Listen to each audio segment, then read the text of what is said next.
Hello दोस्तों, हिंदी की बिंदी channel में आप सभी का स्वागत है। तो दोस्तों, आज के इस वीडियो में हम बात करेंगे प्राचीन भारतीय आर्य भाषाओं की।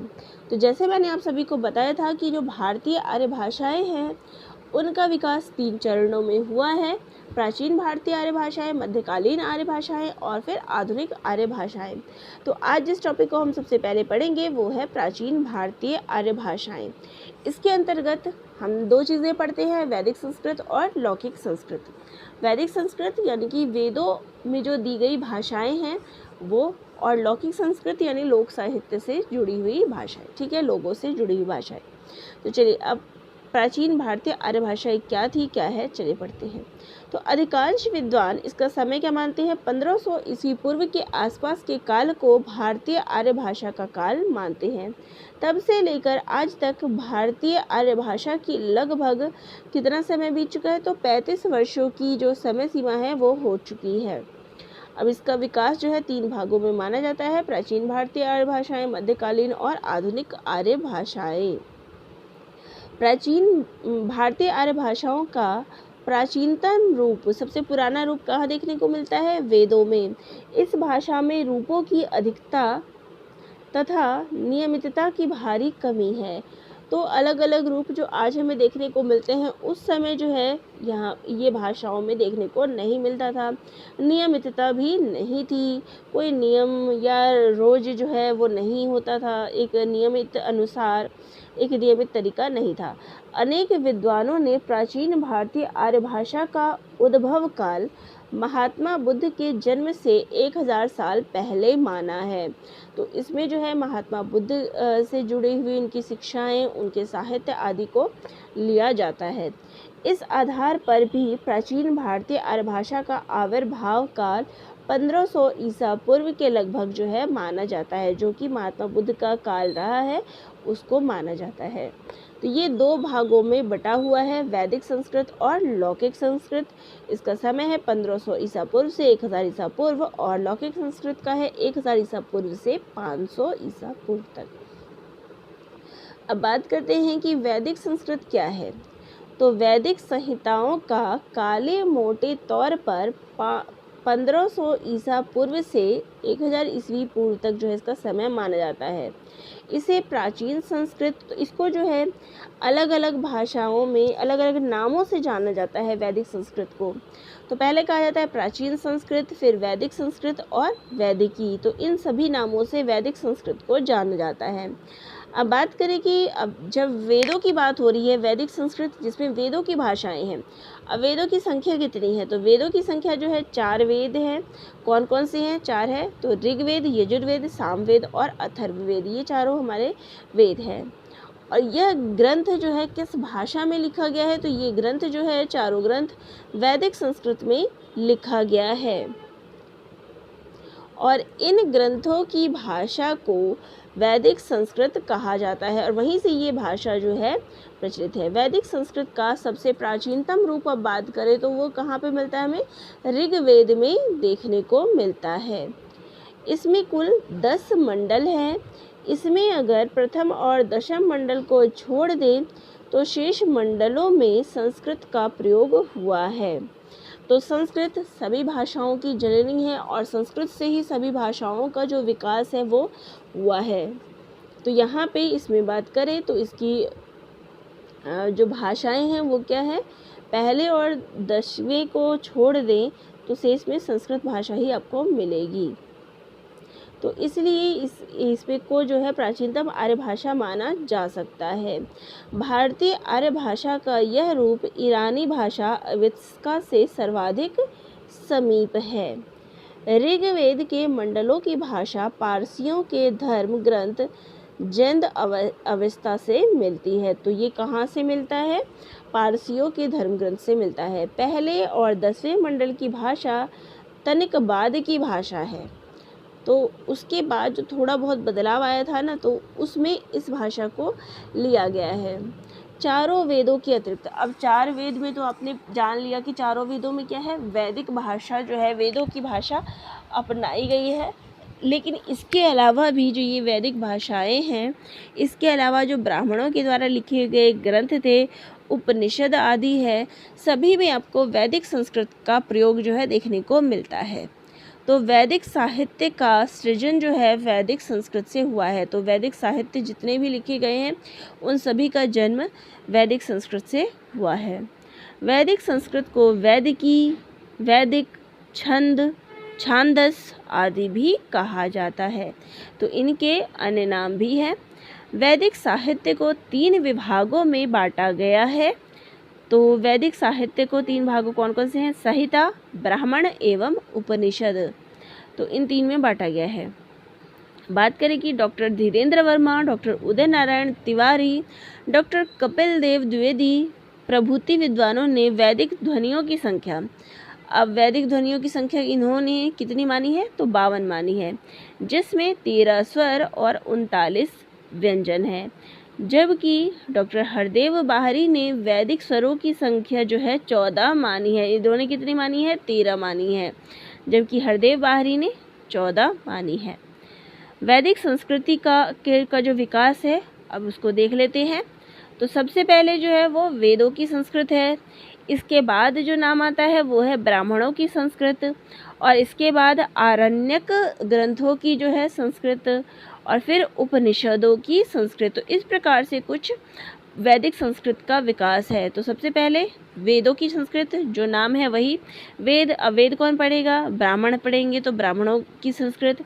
ब्राह्मण के बाद आरण्यक ग्रंथों की संस्कृत, फिर उसके बाद उपनिषद आए, तो उपनिषदों की संस्कृत। अब बात करें कि देखिए सभी के संस्कृत में जो इतने भी ऊपर ग्रंथ हैं उनके संस्कृत में कुछ न कुछ अंतर जो है आपको देखने को मिलते हैं। फिर भी ध्वन्यात्मक या व्याकरणिक समानताओं के कारण इन सभी ग्रंथों की जो भाषा है उनको वैदिक संस्कृत ही कहा जाता है। यानी कि ये जो विकास क्रम आपने पढ़ा वैदिक संस्कृत का, इसमें थोड़ी बहुत अंतर जो है भाषाओं को लेकर है, लेकिन क्योंकि उस समय जो है वैदिक संस्कृत की भाषा ही अपनाई जाती थी, जो व्याकरणिक इनमें समानताएं हैं वो सभी एक जैसी है, इसलिए इन ग्रंथों को इसी के अंतर्गत रखा जाता है।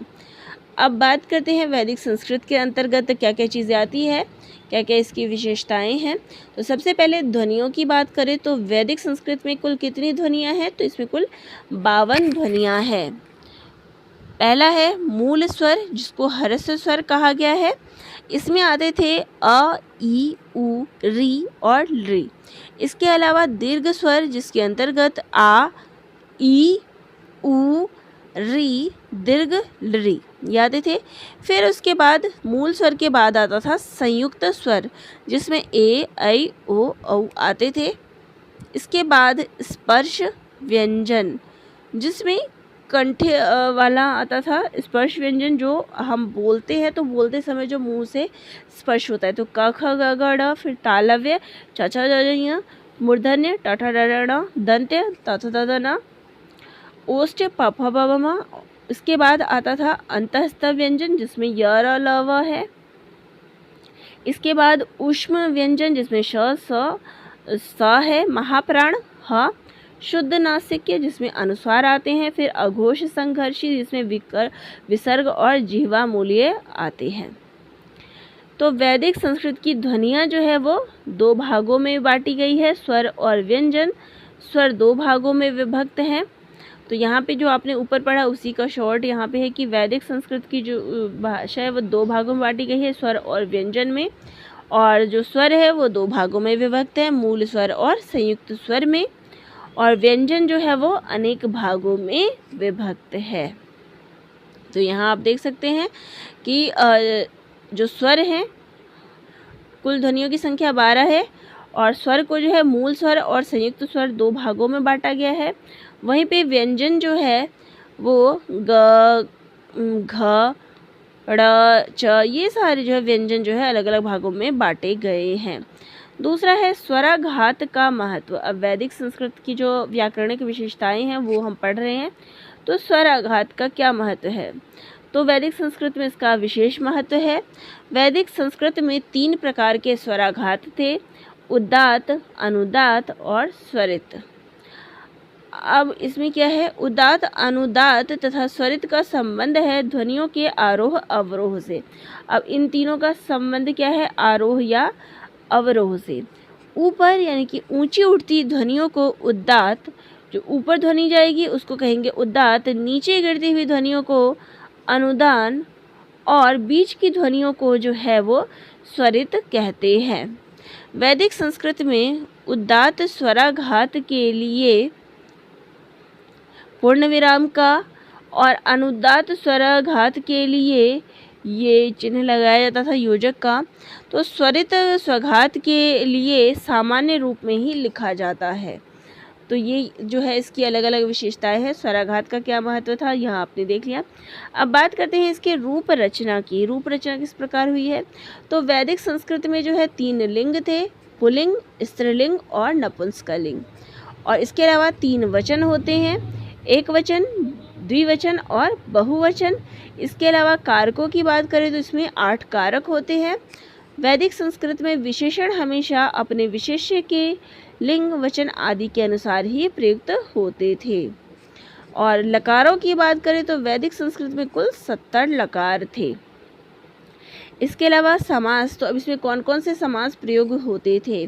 तो इसमें उस समय केवल 4 समास प्रचलित थे, तत्पुरुष, कर्मधारय, बहुब्रीहि और द्वंद्व। शब्द भंडार की बात करें कि कितने शब्द थे, तो वैदिक संस्कृत में आर्यों की मूल भाषा के शब्द थे, लेकिन कुछ स्थानीय शब्द भी थे, जैसे द्रविड़ भाषा के शब्द अनु और काल आदि। अब बात करें बोलियों की, तो वैदिक संस्कृत तत्कालीन जन भाषा थी, क्योंकि उस समय कोई अन्य भाषा नहीं थी, तो वो जन भाषा यानी लोक भाषा वही थी। प्रायः सभी लोग इस भाषा का प्रयोग करते थे, अतः क्षेत्रीयता के आधार पर इसकी अनेक बोलियां रही होगी। अब बात करते हैं वैदिक संस्कृत का, ये हमने व्याकरण का रूप पढ़ा। और अब बात करते हैं इसकी विशेषताएं क्या क्या है। तो वैदिक भाषा श्लिष्ट योगात्मक भाषा थी, पर सर्ग हमेशा कारकों के साथ ही प्रयुक्त होते थे। अगला है वैदिक भाषा के 2 प्रकार के स्वर थे, मूल और संयुक्त स्वर। मूल स्वरों में ह्रस्व स्वर और दीर्घ स्वर थे। ह्रस्व स्वर ये जो आपने ऊपर पढ़ा वही है।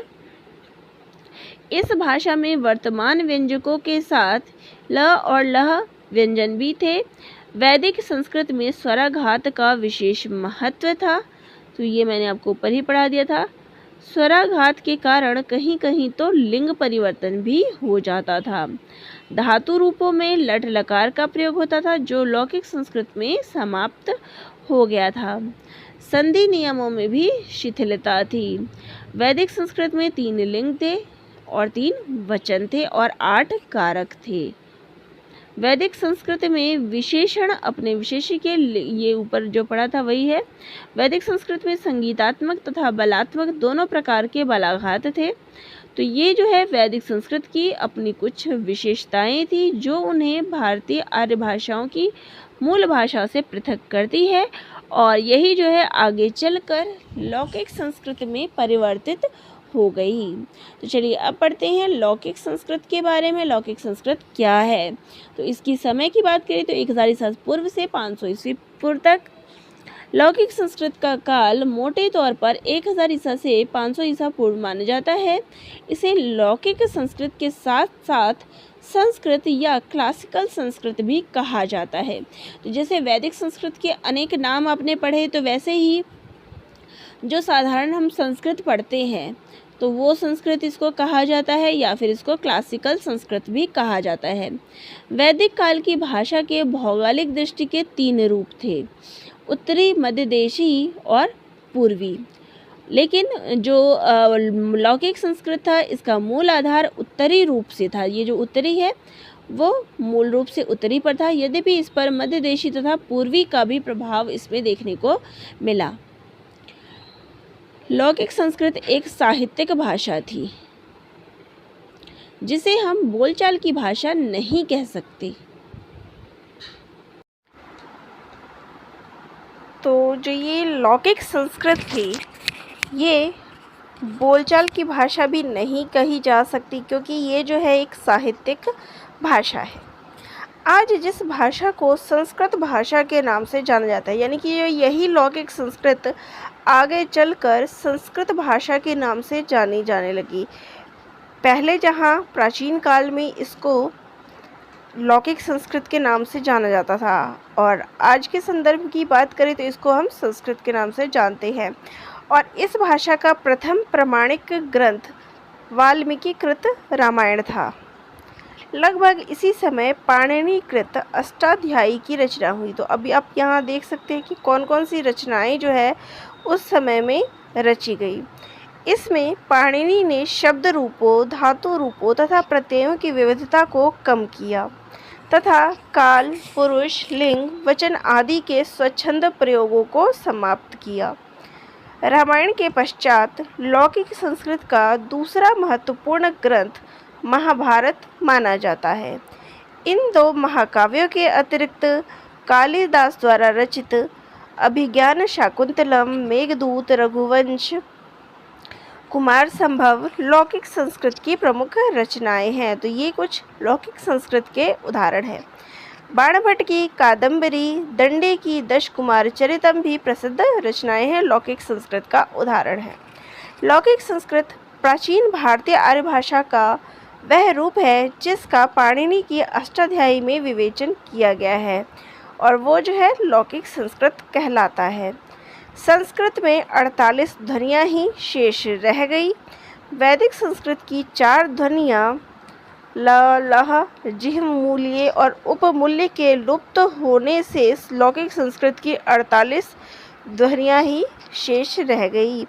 यानी कि जहाँ हमने वैदिक संस्कृत में 52 ध्वनियों के बारे में पढ़ा, वैदिक संस्कृत में कितने थे? 52 ध्वनियाँ थी। वहीं पे लौकिक संस्कृत के आते आते इन ध्वनियों की संख्या जो है 48 रह गई। उसमें से इन 4 ध्वनियों का लुप्त हो गया।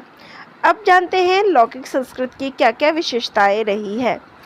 तो वैदिक संस्कृत में 52 ध्वनियाँ थी जो संस्कृत में घटकर 48 रह गई, ये आपने जान लिया। वैदिक संस्कृत के नासिक्य के 2 रूपों लौकिक संस्कृत में हो गए, अनुस्वार तथा अनुनासिक। तो वहाँ पे केवल अपने अनुस्वार पढ़ा था, लेकिन यहाँ पे जो है इसके आगे 2 रूप परिवर्तित हो गए हैं, अनुस्वार और अनुनासिक। वैदिक संस्कृत की भांति लौकिक संस्कृत भी श्रेष्ठ योगात्मक भाषा थी। वैदिक संस्कृत में ह्रस्व, दीर्घ तथा प्लुत्व स्वर प्रचलित थे। लौकिक संस्कृत में केवल ह्रस्व स्वर और दीर्घ स्वर रह गए। प्लुप्त स्वर जो है वो प्लुत स्वर जो था वो गायब हो गया। वैदिक संस्कृत में संधि नियमों में शिथिलता थी, कहीं संधि की जाती थी, कहीं नहीं। लौकिक संस्कृत में संधि के नियम अनिवार्य कर दिए गए। तो यानी कि ये परिवर्तन जो है इसमें आ गई। उसमें क्या था? वैदिक संस्कृत में कहीं पे संधि जो है शब्दों में की जाती थी तो कहीं पे नहीं की जाती थी, लेकिन लौकिक संस्कृत के आते आते इसको अनिवार्य बना दिया गया। वैदिक संस्कृत में लेट लकार का प्रयोग होता था, लेकिन लौकिक संस्कृत में लेट लकार जो है वो समाप्त कर दिया गया। वैदिक संस्कृत में उदात्त अनुदात्त का प्रयोग होता था, वह जो है लौकिक संस्कृत में समाप्त हो गया। वैदिक संस्कृत की भांति लौकिक संस्कृत में भी पुल्लिंग, स्त्रीलिंग और नपुंसकलिंग और 3 वचन, एक वचन, द्विवचन और बहुवचन हैं। तो ये जो है एक समान चलता रहा। वैदिक संस्कृत में उपसर्ग अपनी सत्ता पर भी रखते थे, परंतु लौकिक संस्कृत में अनिवार्य रूप से शब्दों के पूर्व जोड़े गए। उपसर्ग क्या होता है? शब्दों के पहले जो है वो जोड़े जाते हैं। तो जैसे कि अपकर्ष कह सकते हैं, अनुमान, तो मतलब जो शब्दों के अपमान, तो ये कुछ ऐसे हैं जो शब्दों में पहले जोड़े जाते थे। तो पहले क्या था? स्वतंत्र सत्ता होती थी इनकी, लेकिन लौकिक संस्कृत में आते आते इनको अनिवार्य रूप से आगे में जोड़ा जाने लग गया। तो वैदिक संस्कृत तथा लौकिक संस्कृत में अनेक समानताएं होते हुए भी कुछ अंतर भी है। वास्तव में वैदिक संस्कृत जो है वह भाषा है जिससे समस्त आर्य भाषाओं का कालांतर में विकास हुआ। अतः वैदिक संस्कृत में कुछ त्रुटियां होने के बावजूद भी ये क्या है? एक सर्वोपरि भाषा है। लौकिक संस्कृत में व्याकरण नियम जो है वो आ गए, वैदिक संस्कृत की शिथिलता को जो है वो दूर कर दिया गया और लौकिक संस्कृत में जो इसको सुदृढ़ और सुव्यवस्थित रूप दिया गया। तो यहाँ आज के इस वीडियो में अपने लौकिक संस्कृत और वैदिक संस्कृत दोनों के बारे में जान लिया, जो कि प्राचीन भारतीय आर्य भाषाओं के अंतर्गत आती है। नेक्स्ट वीडियो में हम मध्यकालीन भारतीय आर्य भाषाओं के बारे में पढ़ेंगे। तो वीडियो कैसी लगी कमेंट करके ज़रूर बताइएगा, और चैनल पर नए हैं तो लाइक शेयर सब्सक्राइब करिएगा। धन्यवाद।